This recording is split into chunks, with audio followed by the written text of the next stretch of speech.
Studio Hajipur Vaishali.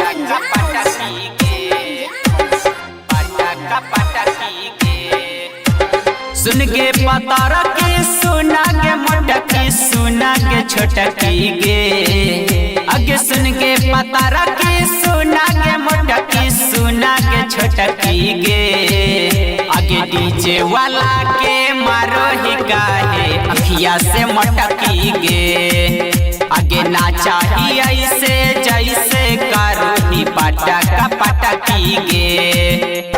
सुन के सवार के सुना के गोरा की सुन गल सटकी गे आगे सुन के सवार के सुना के गोरा की सुन गल सटकी गे आगे डीजे वाला के मारो ही काहे अखिया से मटकी गे आगे नाचा ही ऐसे जैसे कारोनी पटाका पटकी गे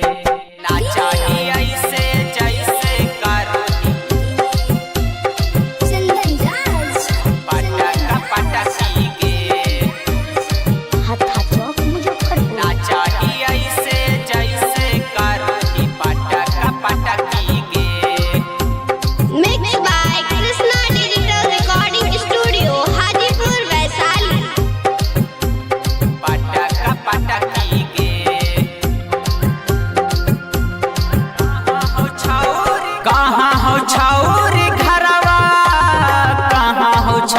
सहारा गे बिना दुपट्टा के देखी संतरवा छौरन सजा हो हर गे बिना दुपट्टा के देखी संतरवा छौरन सजा हो हर गे कहाँ हो छौरी घरवा कहाँ हो छौरी सहारा गे बिना दुपट्टा के देखी संतरवा छौरन सजा हो हर गे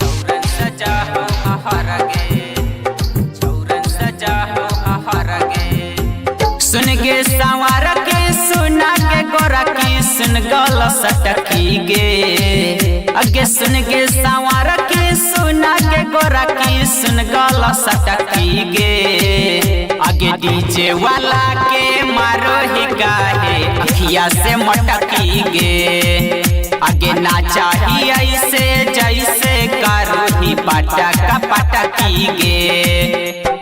पटाका पटकी गे पटाका पटकी गे कृष्णा रिकॉर्डिंग स्टूडियो हाजीपुर वैशाली।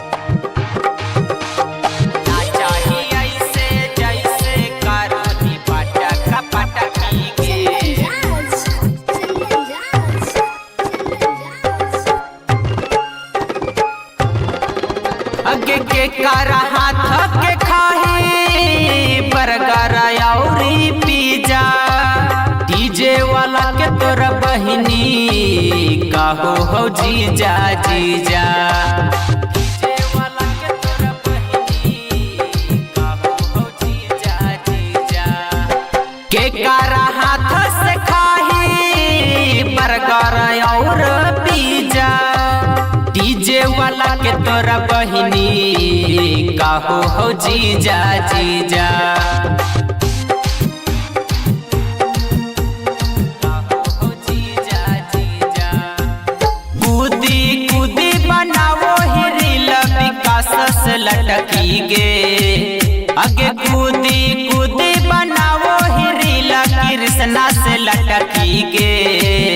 आगे डीजे वाला के मारो ही काहे अखिया से मटकी गे आगे नाचा ही ऐसे जैसे कारोनी पटाका पटकी गे।